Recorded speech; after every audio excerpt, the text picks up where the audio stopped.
What's going on, guys? We are back, and the biggest RLCS roster move has already happened within the first week of the offseason. Last week, we didn't get to it because we had other videos planned, but Drawley has joined Team Falcons. Definitely going to be the biggest roster move of the entire offseason. There's a lot of other rumors going around about other rosters, and we might hit up a few of those by the end of the video. But for now, let's focus in first on Drawley.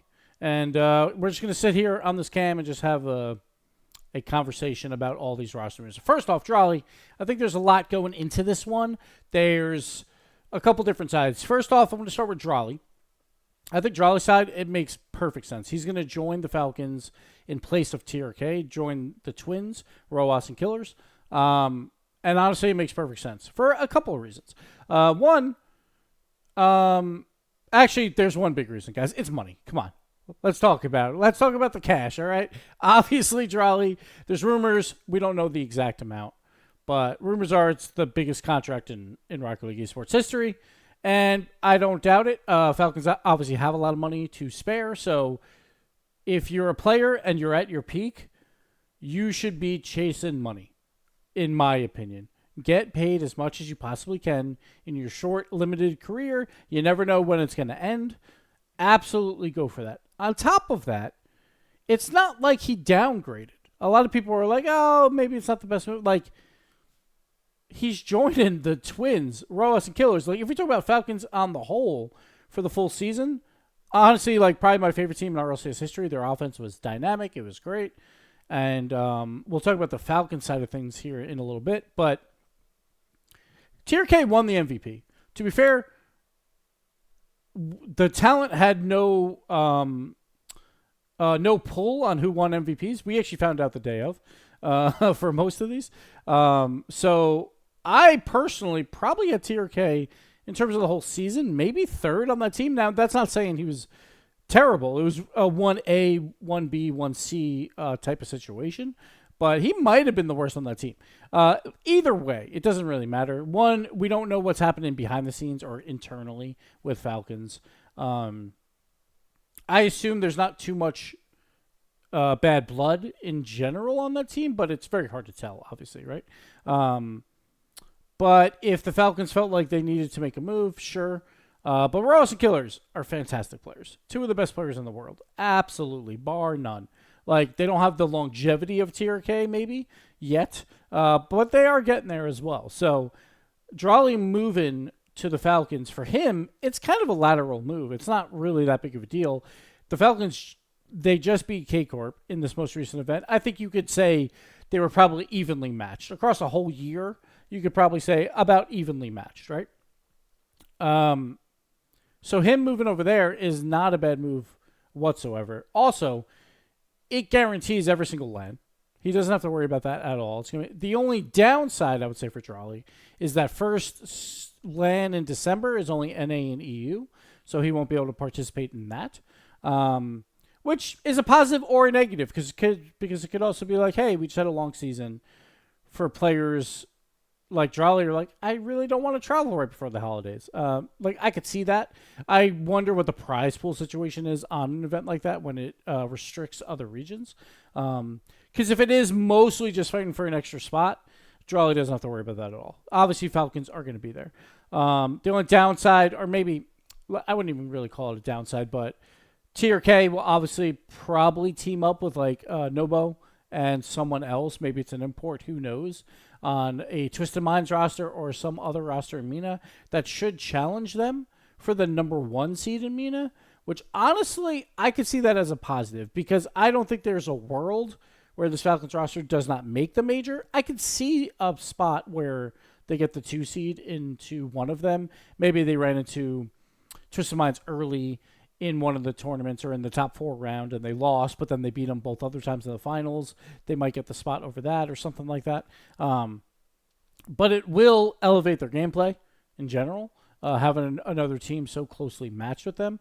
We'll see how closely they are matched with them, because I still think there would be a pretty sizable gap between Falcons and whatever this other MENA team is with TRK and Nobo.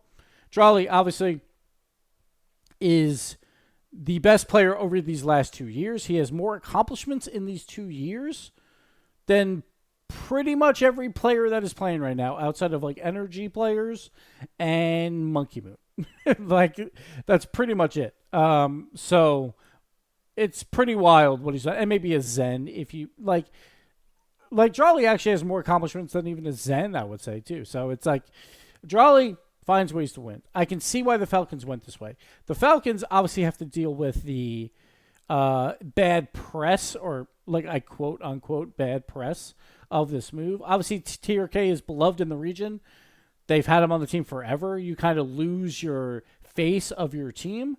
So I think some fans, rightfully, are a little annoyed that they're going with more of an import player than just keeping with the same roster when they just made a grand finals appearance, which they were favored in and they lost. So like, they would be in the conversation either way to win the world championship next year anyway. But I can see the reasons why Falcons might make a move. Drawley is a player that we haven't seen before, really, over these past 2 years, winning so often. He's already broken records of winning consecutive lands. So you go for the best player, right? What you consider best player in the world, or at least Falcons, I assume, consider that, and he's available, you go and pick him up. The other issue, obviously, is like, you have the Twins on the team and TRK. Probably going to be very difficult to not have the Twins play together. So there's only one spot open there, so you would drop TRK. Unless you dropped both Twins and got like Nobo or something as well. The only downside is obviously the monetary value of a Drawley compared to whatever TRK was being paid. TRK was probably being paid rather well, but they did have to pay more for a Drawley. But it's probably one of the situations, and I don't know the exact financial burden Falcons have. It doesn't feel like they really have much of a financial burden, so maybe the money is such a small thing in the grand scheme of things. They don't even see it as a negative. It just does not matter. It comes down to the loyalty topic of like, well, you should be loyal to your players and all that stuff. And I'm like personally, I don't necessarily care about loyalty, because it's a business at the end of the day. There's going to be business moves, and you're trying to make the best team possible, right? And I think this is on the sake of both sides, right? Players as well as orgs. We see Drawley make a business decision to go to the Falcons when he could have been loyal and played with K-Corp again, right? But at the end of the day, like, go get the bread, right? For the orgs, it's more about they're just trying to win as soon as possible. I could see a world where they're like, well, our team is starting to age a bit, and usually when teams begin aging, it's like eventually they hit a limit, and then players fall off. And TRK has been around for a very long time, so maybe they're banking on that too, of like, well, let's get ahead of this now before that becomes an issue. To be fair, like, is that fair to TRK? Probably not. He's been playing fantastic for the past, 5 years?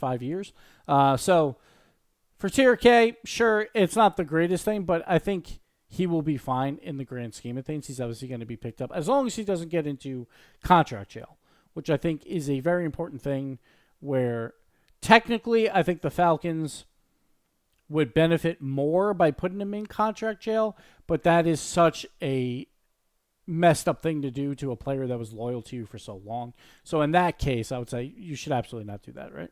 You should let him go free and let him be able to play for a new team, or at least have a buyout or something like that, right?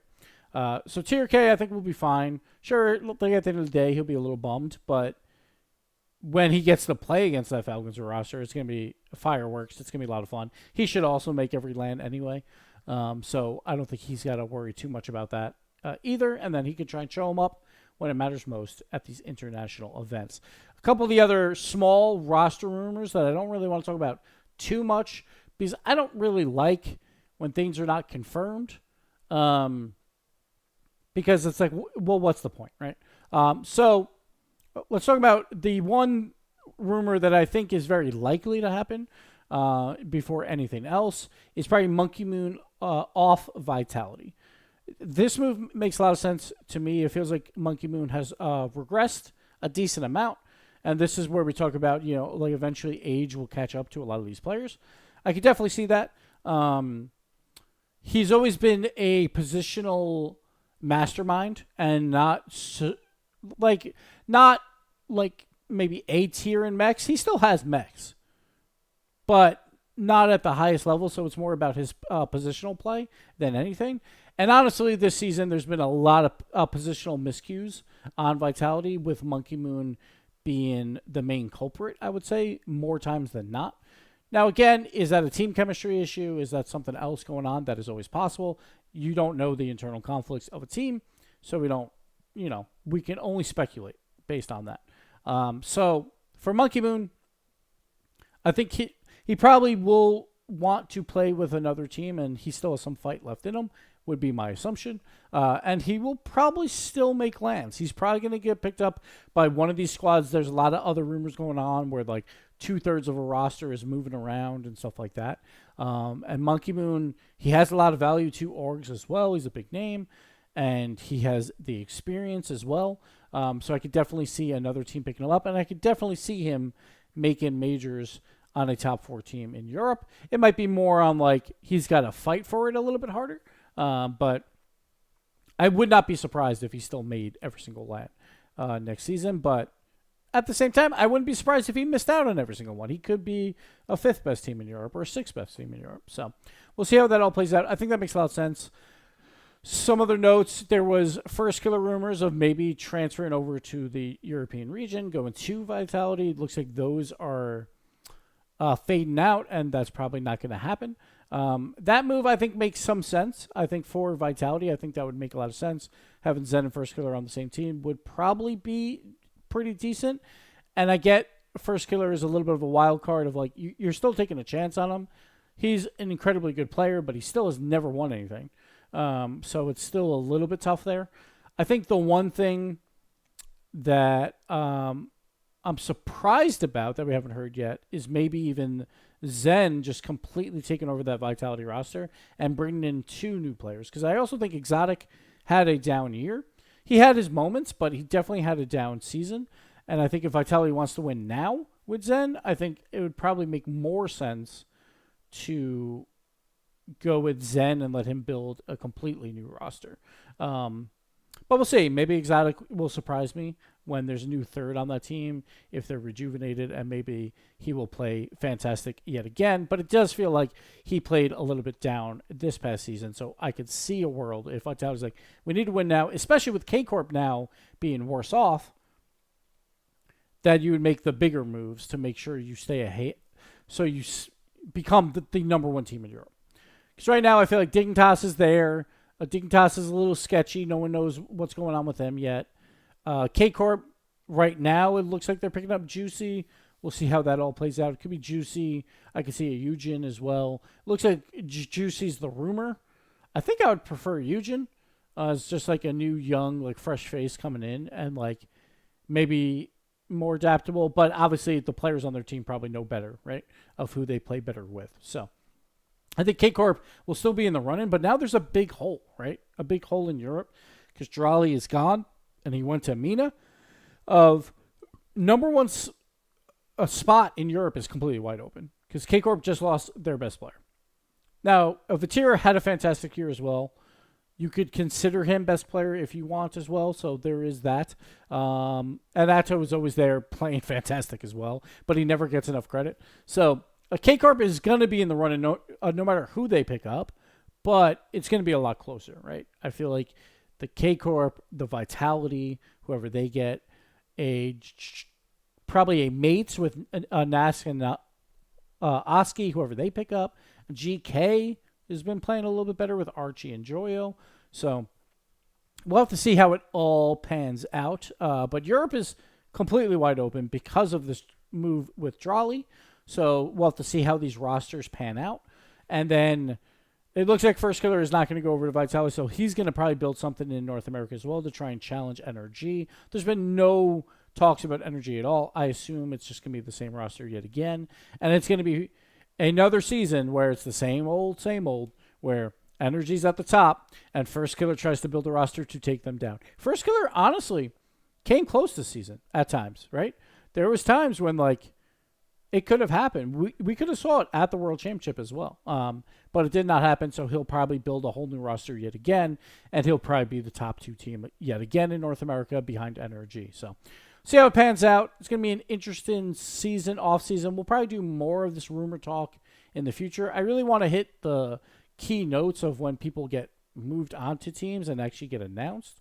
But I'll always add a little rumor mill at the end. And let me know what you think Vitality should do. I think that's the big question mark to me, is what should Vitality do? And what should First Killer do? Who should First Killer build with? Those are the 2 main topics, I think. Maybe we'll do a longer video about those in the future. But that'll do it for me. And we'll catch you later. Bye-bye.